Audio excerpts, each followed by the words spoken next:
Price the lord. What defiles a person? ಒಬ್ಬ ವ್ಯಕ್ತಿಯನ್ನು ಯಾವುದು ಅಪವಿತ್ರಗೊಳಿಸುತ್ತದೆ? Matthew chapter 15 verse 10. And he called the people to him and said to them, Hear and understand.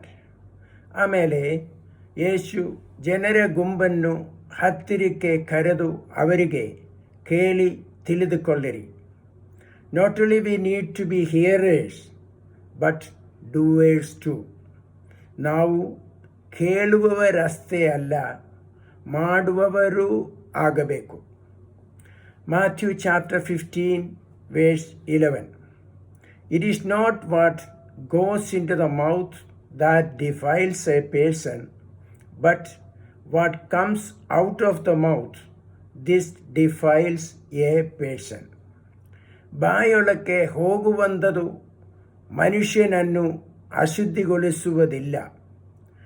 ಬಾಯಿಯೊಳಗಿಂದ ಹೊರಗೆ ಬರುವಂಥ ಮಾತು ಮನುಷ್ಯನನ್ನು ಅಶುದ್ಧಿಗೊಳಿಸುವುದು ಎಂದು ಹೇಳಿದೆನು. It is a word of God and we need to look at it seriously. ಇದು ದೇವರ ವಾಕ್ಯವಾಗಿದ್ದು ನಾವು ಅದನ್ನು ಗಂಭೀರವಾಗಿ ಪರಿಗಣಿಸಬೇಕಾಗಿದೆ. A person speak approximately 125 to 150 words per minute. ಒಬ್ಬ ವ್ಯಕ್ತಿಯು ಪ್ರತಿ ನಿಮಿಷಕ್ಕೆ ಸುಮಾರು 125ರಿಂದ 150 ಪದಗಳನ್ನು ಮಾತನಾಡುತ್ತಾನೆ. Let us think how many words we speak in a day.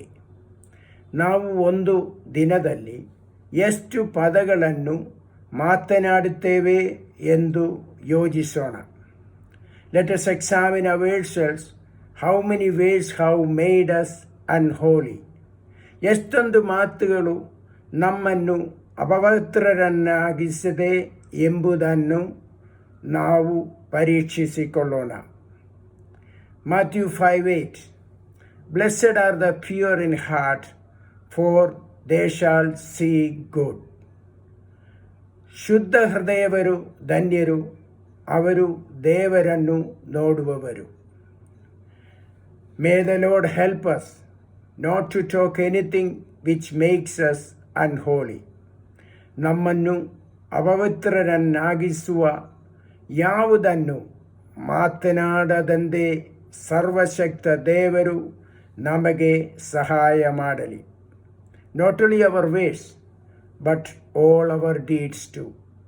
ನಮ್ಮ ಮಾತುಗಳು ಮಾತ್ರವಲ್ಲ, ನಮ್ಮ ಎಲ್ಲ ಕಾರ್ಯಗಳು ಸಹ. Amen.